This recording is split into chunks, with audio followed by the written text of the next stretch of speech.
Grabe kayo. Sobrang thank you talaga sa inyo. Pero alam ko na ngayong gabi, meron kayong isang kantang hinihintay na sa akin.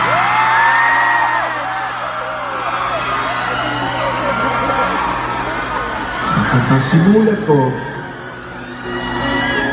para sa aking mahal na asawa. Ang aking doktora wannabe na rockstar at ang aking baby girl.